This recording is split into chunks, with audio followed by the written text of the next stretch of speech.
the Jack Wills Quartet featuring Roy Ayers with a little number called Ramblin'. It's the title track of Wilson's 1966 album. Wilson, of course, is on piano, Ayers on vibes, Monk Montgomery on bass, and Varner Ballo on drums. This is Leid Stories. I'm Patrice Leid, and I'm climbing out of my flu slash cold. Or is it cold slash flu? Well, we have some very interesting weather forecasts lately here. The forecast is uh, beware iguanas falling out of the trees. This is a thing that has been happening for several years now. When it gets cold, it's very cold here. It's in the 40s. And when it gets this cold, the iguanas who go up into the trees at the end of the day, this is where they sleep, they get caught by the cold and they freeze. And when they freeze, it doesn't mean that they're necessarily dead.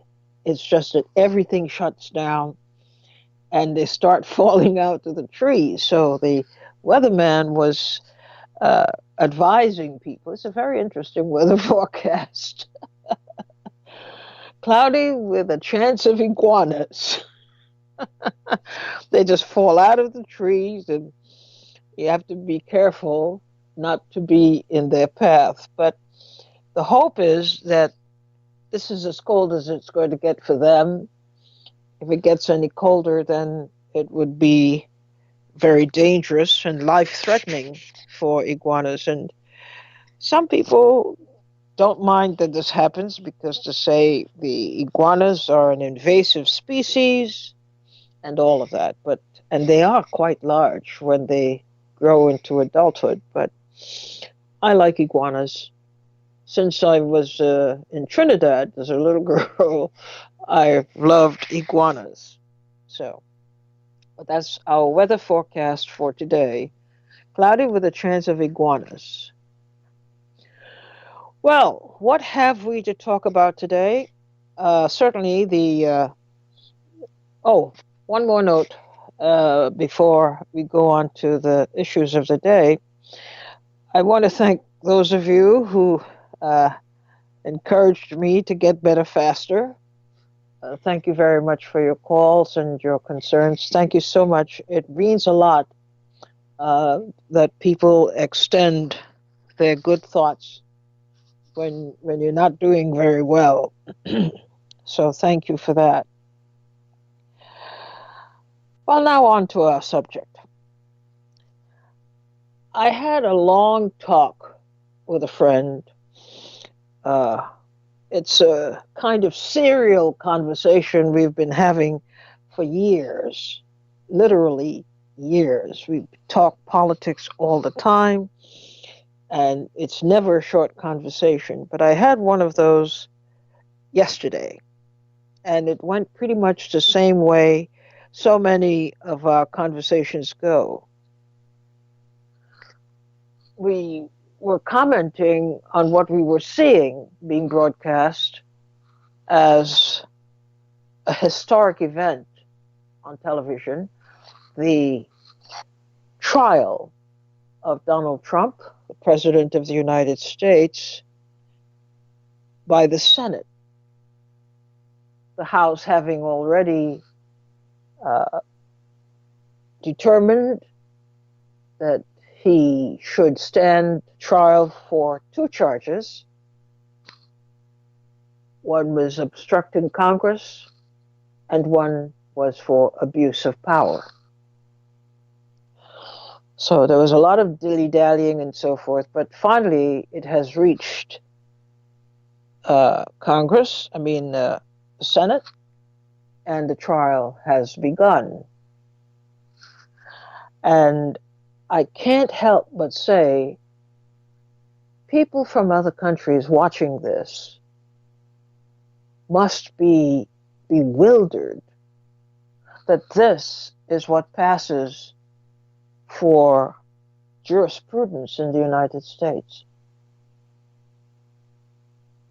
And this is at the highest level, supposedly, because the president is being tried. And we have all these silly things happening in the course of this trial.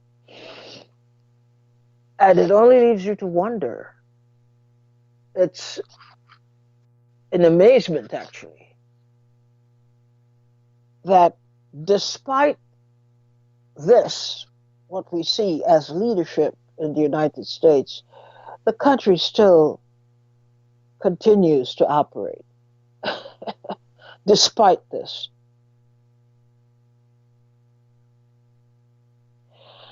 It proves to me, and this is what I communicated to my friend yesterday, this was my position. It proves how long ago, really, we lost the ability to trust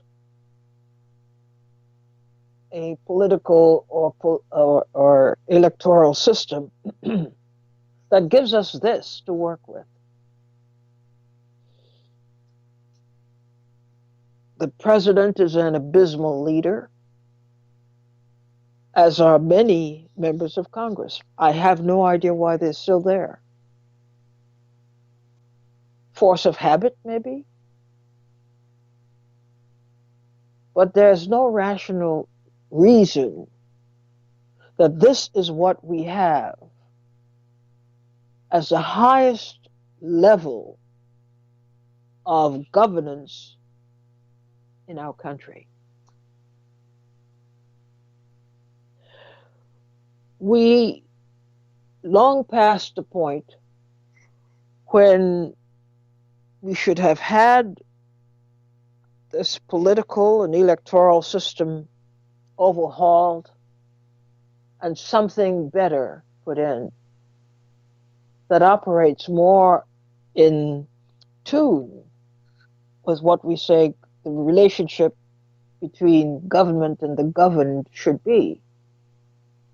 We don't have access to the throttle and brake of government, not in this country.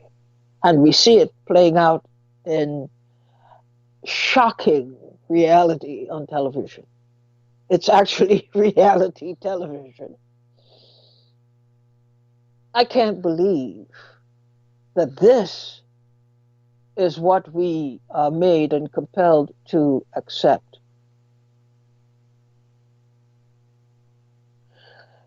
People pretending that what they're doing is, well, their duty. They're elected. They have special privileges to charge a president and to hear his defense and all of that kind of stuff, and then decide whether he is to be acquitted or convicted of the charges. It is so depressing. I can't watch much of it. Very depressing. So we'll talk today about the obvious question that this whole charade raises, which is this political and electoral system still viable, considering our needs and considering that this society has evolved far beyond what our leaders and representatives believe? They still have us like children. We don't know what we want. So they give us what they think we want. We have no input. We have no real representation.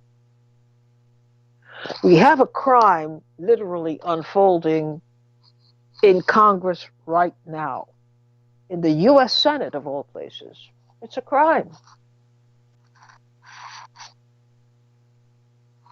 It's a concocted event.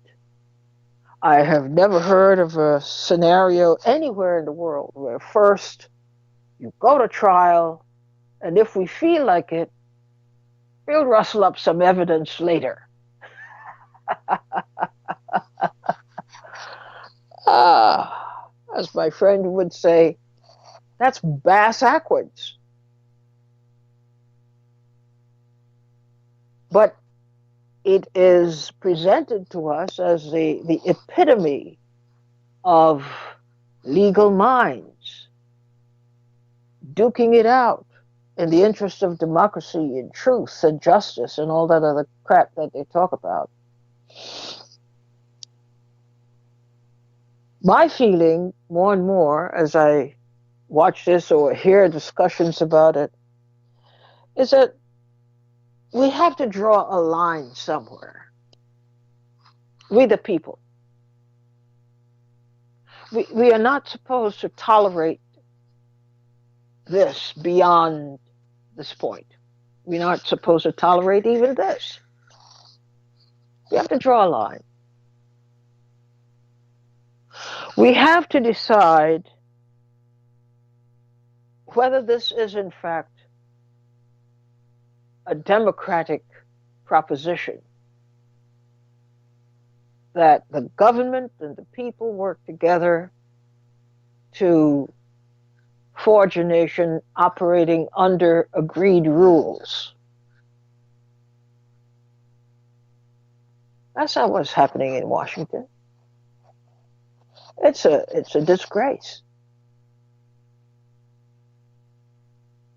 And here are all these people agreeing that this is the path they will follow, at least until this so-called trial ends. And we know how it will end. All this pretense, all this effort to distract, to lie, to deceive, all for the purpose of maintaining one person in power who has been pre-selected to run and win again and rule again, which means that this tainted system, there is no reason to hope for change for at least another 4 years. We're in very bad shape. And I don't know how it has become acceptable for this to be enacted in front of our eyes. And still we're told, well, this is democracy in practice. I don't understand how they could claim that.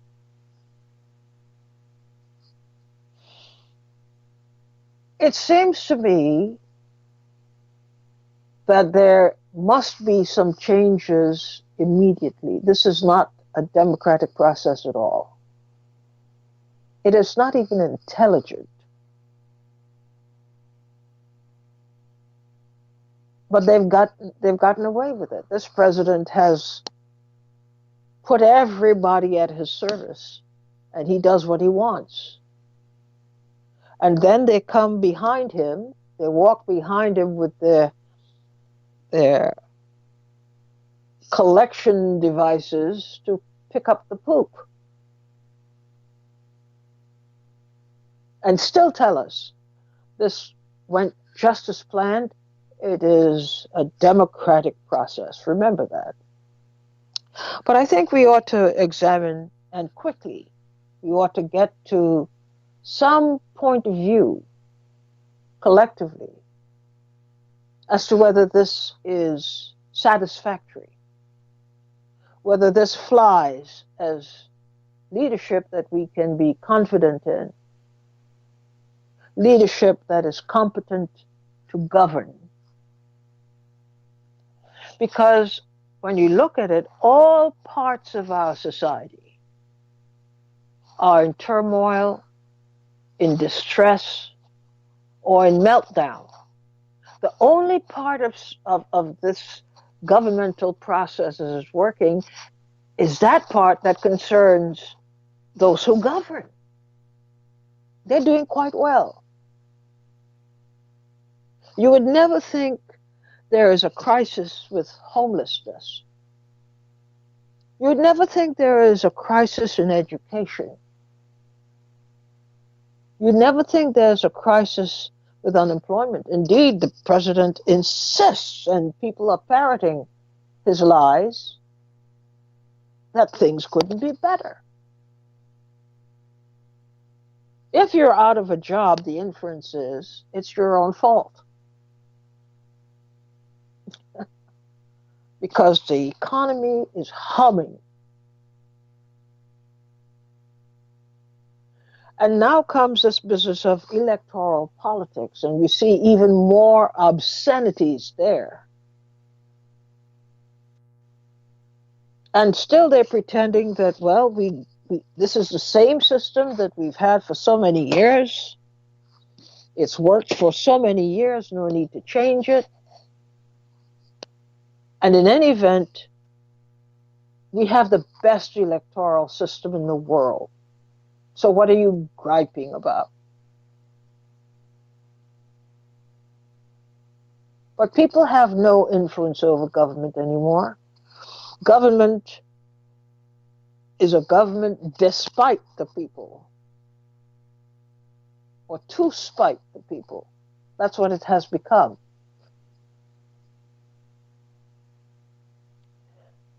Somehow we have got to find a way to begin to make changes, not in government, because that's an impossible task to accomplish within a short time. The changes we have to make are with ourselves. We must make these changes or begin to make these changes immediately. We should support no party that doesn't get the job done, that doesn't support us. No party. Don't even think about it. Oh, well, my mother was a Democrat, my father was a Democrat, my grandpa was a Democrat. Therefore, I too am a Democrat. That is not logic at all. We should have some standards about our expectations of a party, what it's supposed to do, what we are supposed to feel it doing in our behalf. And we ought to put a stop to this practice that we have had for so many years now, which is unconscious voting. It is one thing to say, I'm not voting. This was my position 20 years ago or so. I said, I'm not going to tolerate this. This is not my idea of a democratic process. This is not working. And I don't want to contribute to something that isn't working, intentionally not working. And I said, well, until I find a compelling reason that I should vote, I need to have a compelling reason to vote. I haven't found one. There hasn't been one in 20 years, at least by my standards. So I opt out of voting. I can't wait to vote. Yet I have had to wait because I refuse to support a system that ultimately is deceptive and deceitful that lies, and that really doesn't benefit the people. All promises are not necessarily promises.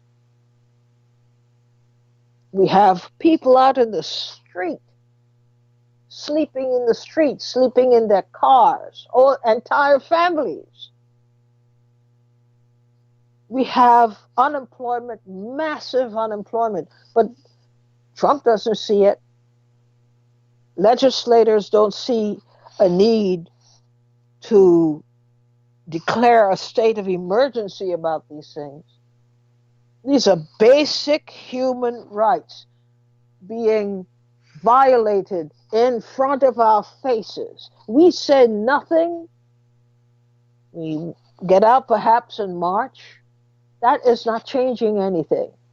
We have to get brutal about our interests and compel this system to understand why it's there, what it's supposed to do.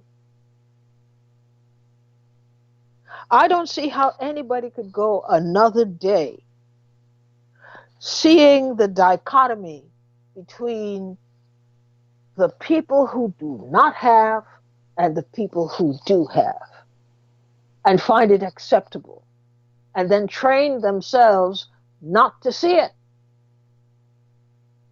You're practically walking over people on the sidewalk,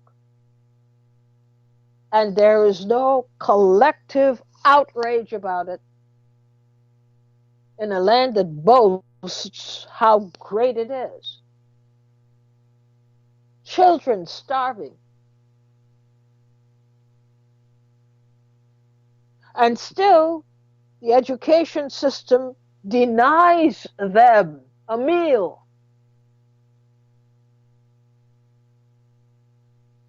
They had to follow procedures, you know. How do you sleep at night? How did we get to this point where we have joined this government and governmental system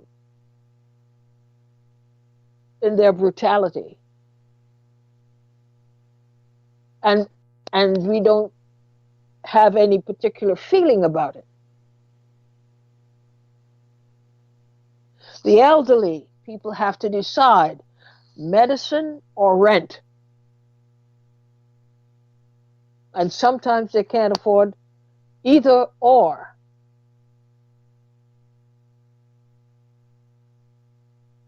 The education system. Look at the schools where children sit all day, supposedly to learn. I wouldn't want to put, in some schools that I have seen, I wouldn't want to put a living thing, let a living child in there to pretend that you're going there to get an education. It's impossible to get an education in these environments. They're unsuitable. They should be condemned and something else replacing them.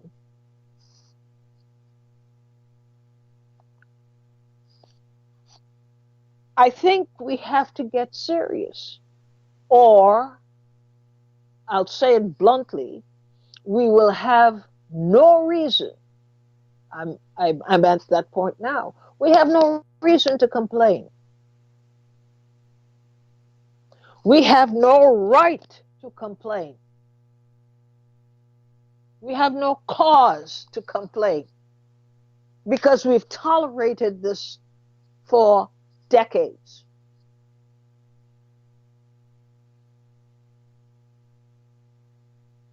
We talk about the things that they're doing wrong to us, how they're making us suffer. Okay, great. Get it? I got it. Now what? What are you going to do about it? What is your part and my part in all of this?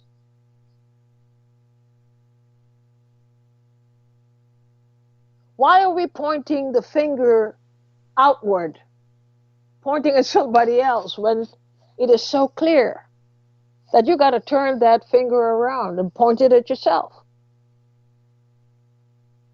We are doing very little, close to nothing, compared to the the crisis that we're in, to have any effect at all, changing the direction of this country. And really, we're not here to change the country. Let's be clear about that. We are right now in the moment, we have to fight for ourselves.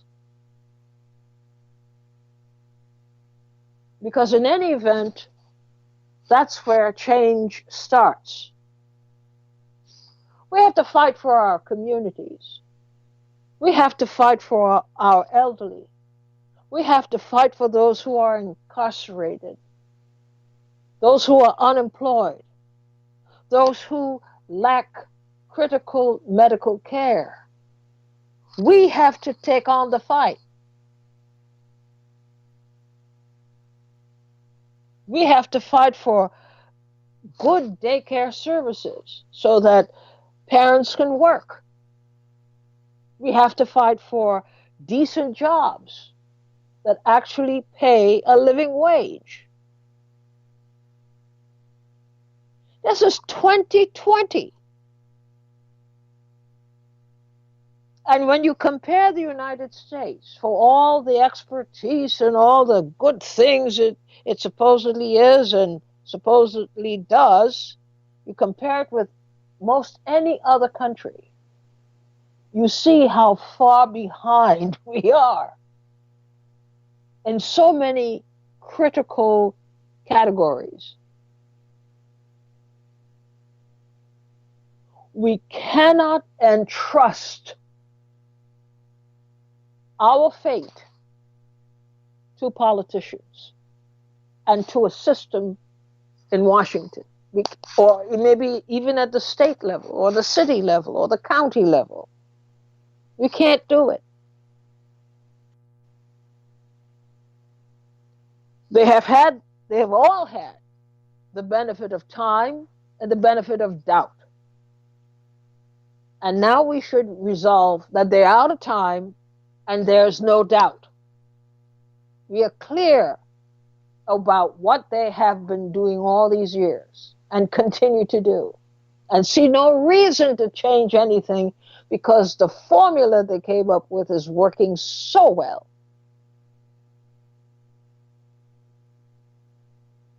And when you think about it, it is downright insane to beg people to do the very thing they do not want to do, which is to administer to the people, in the sense that they understand what good governance is. There's no hope that they will change. I'm telling you, you have to come to the same conclusion when you think about it. There is no reason to believe that there would be substantive and substantial change anytime soon. It's not going to happen. We'll all be dead before that happens, if it happens at all. And still, we report for duty on election day. We go and we vote. And why are we voting? Because this is democracy. We have to change our attitudes. We have to see how silly, literally silly and insane we have been all these years. We keep getting the same result, and yet we do the same thing over and over and over again. We have become very predictable. We service our own exploitation, our own bad treatment by government. We service it. We give it life. We elect people to ignore us.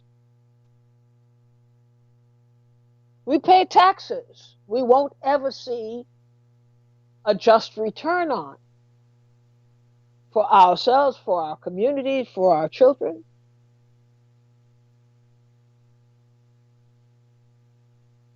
We're crazy. And we won't admit it. And we won't do anything about it.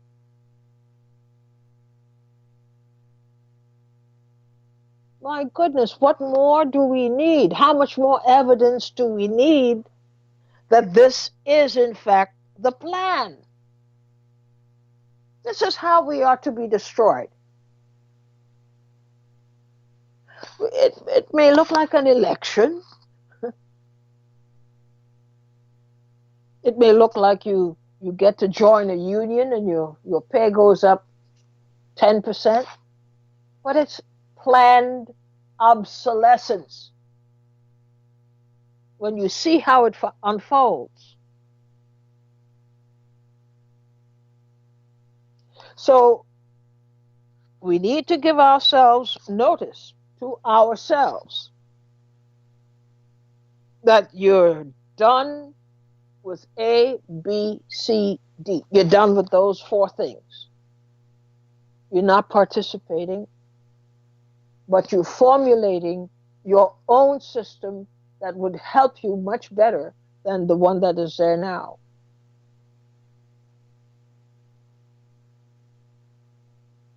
We have to do something drastic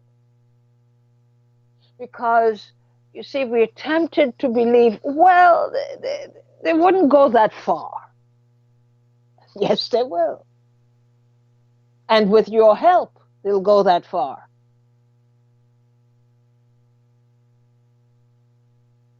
We have to get serious, people.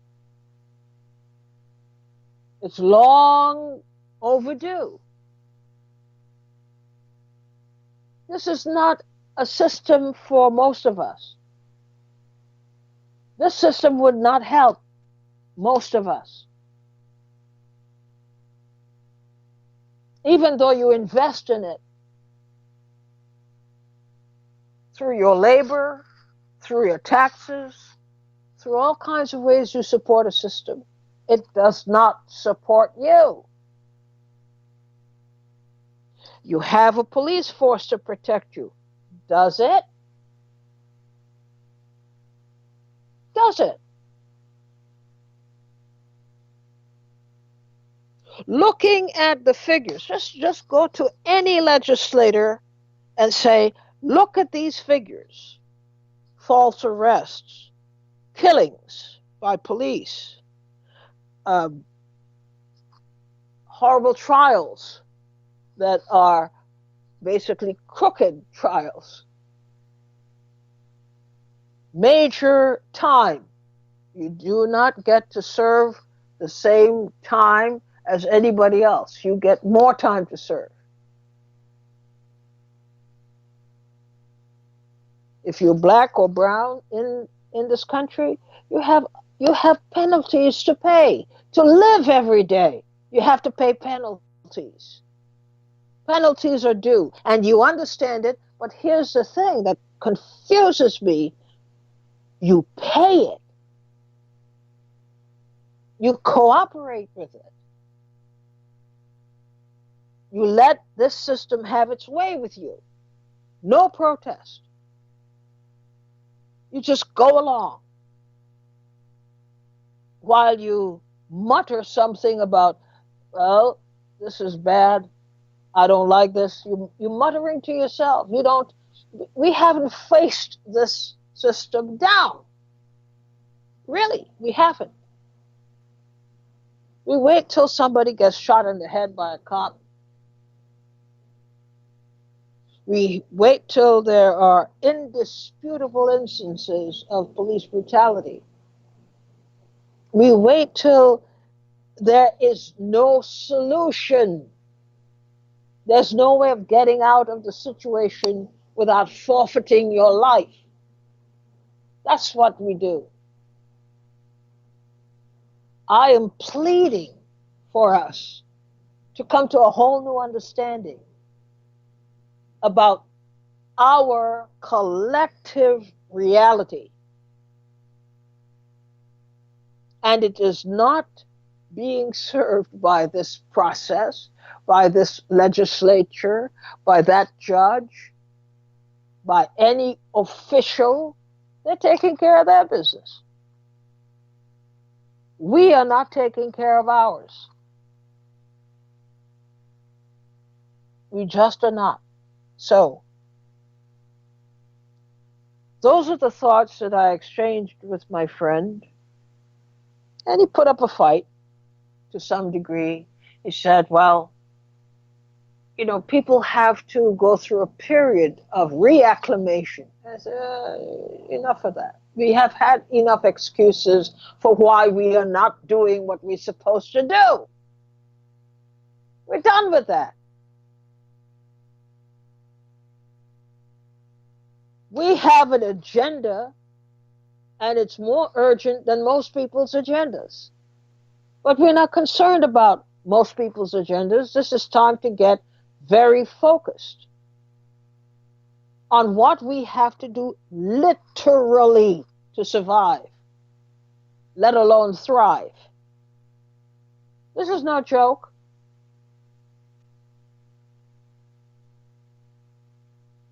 I go back to this point I made earlier. Some of my friends basically derided me because they know I've been very politically inclined, politically involved, politically motivated, and so forth, socially involved, community focused. Well, how could you blame a system? I said, what? You're right. I had to agree. Can't blame the system. The system is designed, meticulously and scientifically designed to do whatever it is it does, in whatever way it does it. That's why they call it a system. You don't have to think when you're in that system. You don't have to formulate appropriate responses to specific problems. You don't have to do all of that. Like this trial that's going on now in Washington, nobody there is thinking. You have the best minds of the country, all the leaders of this country, and they can't get past base one. How the hell do you have a trial and agree to have a trial, and you're participating in having a trial, but you agree not to call witnesses?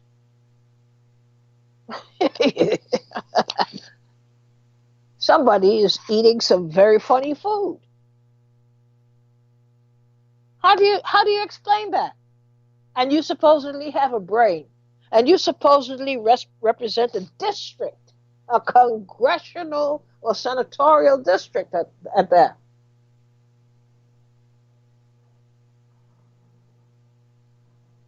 How do you rationalize these two things as belonging together? That you're smart, you're capable, you've been elected by X number of people to represent them, and you sit right in the seat of power, and you can't bring yourself to voice an opinion and then act on it based on total denial of yours and the rights of all the people in your district, their constitutional rights to fair representation.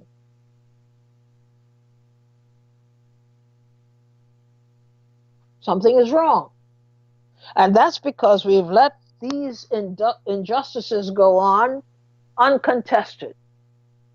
We are tourists in our own experience. That's crazy to me. But I want to know what you think. After this break at 888-874-4888. Tell me how crazy I am. Right after this.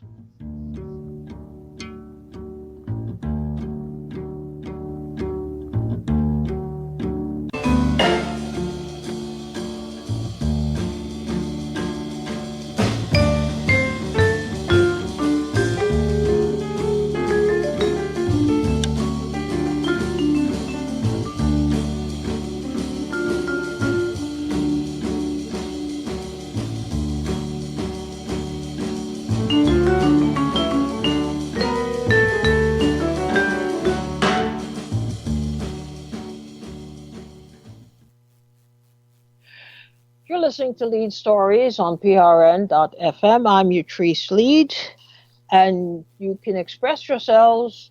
Call in. Let's hear what you're thinking at 888-874-4888. David from Brooklyn, you start us off today. Yes, good afternoon, Utrice. Hello. I guess in some respects I'm going to be redundant because people throw around the term democracy all the time, but we don't have a democracy. This country was never invented, so to speak, with the Constitution to be a democracy. What we have is a quasi-democracy. A quasi-democracy, not real democracy, because the United States of America is run by a small capitalist ruling class. They run the country. And when I say quasi-democracy, I'm talking about the technique they use is to have these two groups, the Republicans and the Democrats, who are both capitalist ruling class groups who are controlled and run by the ruling class totally. They decide who is going to run for the highest office, and most of the people in the legislative branch and all the other branches are beholding to them, the people in the Congress and so forth. So, this idea of democracy, which is thrown around quite often, is not true. It's a quasi-democracy. It's run by a small capitalist ruling class. Now, I think people ought to understand that the ruling class that runs the country has to have three things in place.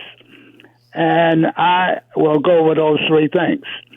First of all, to run a country like this with those millions of people and by a class of people that represents essentially maybe 1% or more or less, you have to keep people ignorant. So the idea of having good education is a no-no. You don't want to educate people. You want to train them. You want to train them to go along with the status quo. That's different than education. When I was in the military, I was trained to kill people. That's what I was trained to do. They didn't educate me, they trained me, and that's what is done for the mass of people in this country. When you go to school, you learn some skills that are going to be useful to the people that run the country. But in terms of educating you, that's the last thing they want to do. Because when you're educated, you have the facility to evaluate things and look for things that need to be looked at and make good decisions in your interests. You wouldn't set up a society where, as you say, all these homeless people are here, people in poverty, maybe half the population, more or less, where just a few people have all the money, where people like Bezos and Gates and another one have as much money as Warren Buffett, that is, as half the people in the country. So this is not a democracy. Why would people in a democracy put themselves in this position.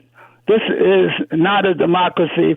People are trained to go along with a system that does not benefit them. And what do you do about that? Well, what the ruling class does is if the people act up a little, they throw out some bones, like the Social Security system during the 30s. And they can do that now and then to calm people down.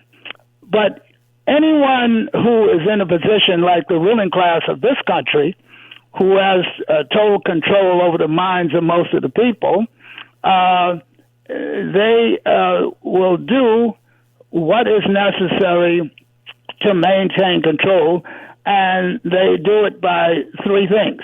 Number one is keeping people ignorant, even though they tell you they're going to educate you, which is a lie, which is different than train.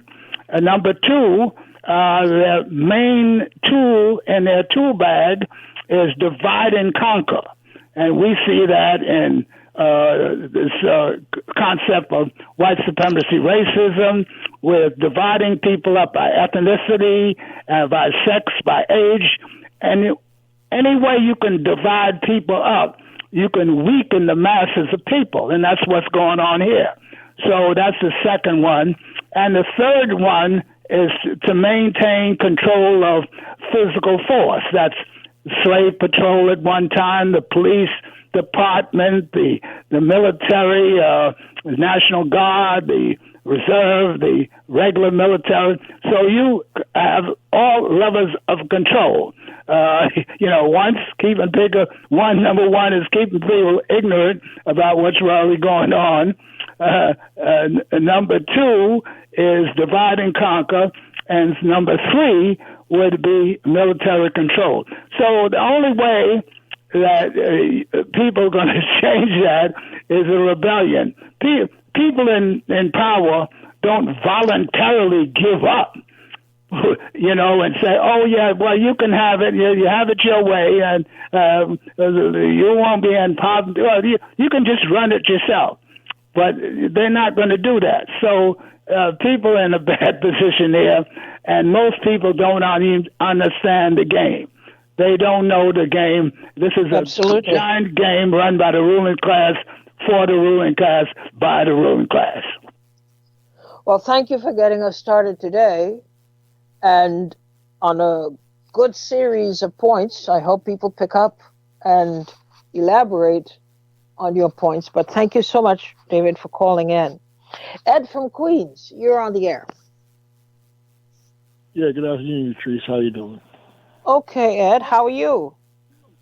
Like I tell you, hanging on by my thumbs. Hanging on by my thumbs. Trying to make it one day at a time. Every time I picture that expression, it makes me laugh because it's a bizarre picture. Hanging in by your thumbs. It's a bizarre world we live in. Like the Chinese proverb, may you live in interesting times. I mean, I hear what David's saying, and I've heard other people say this over and over again, but it reaches a point. Changes in Americans, we all know, I mean, as far as most people that I deal with, and because they've taught me, we all know that the democracy in America was never a true democracy. At best, it was a republic. At worst, it was an oligarchy. It was started by a minority segment of the population who didn't want to pay taxes, because the majority of American people had no problem with paying taxes. And if you read Howard Zinn, if you read other writers who I can't call to mind right now, there were several revolutions in America. There were nonviolent revolutions in Pennsylvania, in certain parts of Maryland, in certain parts of Delaware, where the colonials just said, "Listen, we're not going to give you any. We're not going to give you any more of our crops, of our profits." And the Dragoons backed down because they lived with each other. The fundamental thing is this. Martin Luther King said it. His birthday just passed. Mahatma K. Gandhi said it. Other leaders have said it. The Buddha has said it, and it's not being esoteric. Golden rule: do unto others as you would have them do unto you. If you love yourself and you love other people, you're not going to allow certain things to happen, and that's the fundamental missing point in this society, I believe. We don't care about ourselves. And when you don't care about yourself, you don't care about others. And then you get into all this mentality from it changes from the rich and the powerful golden rule to today's phrases is get the bag and I gotta get the bag and I gotta have the profit. You gotta love mankind. And it's not an esoteric, it's not a hypothetical, it's not a spiritual concept. It's basic. Because if I don't love you, I ain't gonna prosper and you ain't gonna prosper. And that's the basis of it. And if you look at any times of society where there have been changes in America or throughout the world, that's the foundation. From what happened he talks about the bones that they threw out for Social Security. Social Security wasn't a bone. This country was on the verge of being destroyed. The World War I vets had occupied the Great Lawn with their M1 rifles, and people weren't standing for it. There were women dying in the streets. There were kids dying up in Rockefeller's coal mines and in the Appalachian Mountains. And people said, listen, this is enough. You know, the song, Brother, Can You Spare a Dime and all this. All of these things acquiesced what was going on at the time. And people said, look, this is enough. We're not going to have it anymore. And whoever had the money can't buy you heaven. You understand what I'm saying? And whoever got the money, if the people just sit up and say, look, I care about my fellow man more than I care about your dollar, it'll stop. But that mentality has been taken away. That's one thing that I agree with David. The ruling class is expert on taking away that mentality that I am my brother. I am my brother's keeper. If that mentality started to pervade itself, then you'd see a change, because then the motivation for change would be there. But until that basic fundamental idea of life is instilled in people again, you're going to never have no change, because everybody's going to be caught up in the idea of self. The great American myth that I pull myself up on my own bootstraps and maintain myself. Everybody in this country, there's two ways you get rich in America. You steal it from somebody or you inherit it. That's it. All these people you see, they didn't pull themselves up by their own bootstraps. The Rockefellers, the Carnegies, the DuPonts, they all had government subsidies. They all profited from land grants. They all profited from loans from the government, corporate welfare. And that's how they got to where they are, even to the Bezoses and the Elon Musk of today. That's how they got where they are. They didn't do it on their own. That's the myth that nobody understands. That's the game. You don't do it on you do it by the support of society. You do it by innovations in government. Then you make your profit. And if you respect that process, then you respect the people that make your profit. And that's what's lost in this country today, my opinion. So let me ask you, we running close with time. Uh, what accounts for the fact that all these atrocities have occurred repeatedly, and bringing it up to today, the very communities that are hurt most are appear to be the least motivated to change the situation? Because people lose focus. People don't understand the truth of, or don't understand the easiest way. The old Chinese proverb: the easiest way out is through the front door. But why do so many people use the window? People don't see the truth. They don't want to understand that, hey, a rising tide lifts all boats. They don't want to believe that. They want to believe in this American myth. That's why does Lotto sell out? Why do we have Powerball? Why do we have Mega Millions? Why do people stand online? Because everybody wants to believe in the great American myth, the great I am. They don't want to believe it, bro, because it takes a sacrifice. It takes a self-sacrifice to say, hey, I want to be treated a certain way, so I'm going to treat you a certain way. And sometimes that's not reciprocated, but you have to do it anyway. And it's a hard concept to get. It's like turning the other cheek. It's a hard concept to get. It took me a long time to get. It's not easy. Or it's easy as hard as you want it to be. But it's a concept that you got to get. And eventually it comes around. It takes time. But I certainly believe, like Martin Luther King said, the moral arc of the universe is bent towards righteousness. Well, thank you for your contribution today. We will continue this discussion because it's worth having. And we need to wake people up, not only to the reality of our shared condition, but also to the potential of getting solutions, changing the system, making your own system. But certainly we cannot continue this. We cannot continue to be the object of everybody's plans. And we are continually subjugated with this formula. It's it's it's not been working. The system isn't working. Even for them, the system isn't working. So we got to get busy. How do we do that? What do we do? We will continue this conversation. This is important because now everything practically is at crisis level, at crisis stage. Some are beyond crisis, it's in meltdown. We are seeing virtual meltdown in many of our communities. Things just will not work. No matter how hard you try, they will not work because so many parts of it, so many components are all non functioning, all at the same time. So we have paralysis and we are not able to move forward. We can't move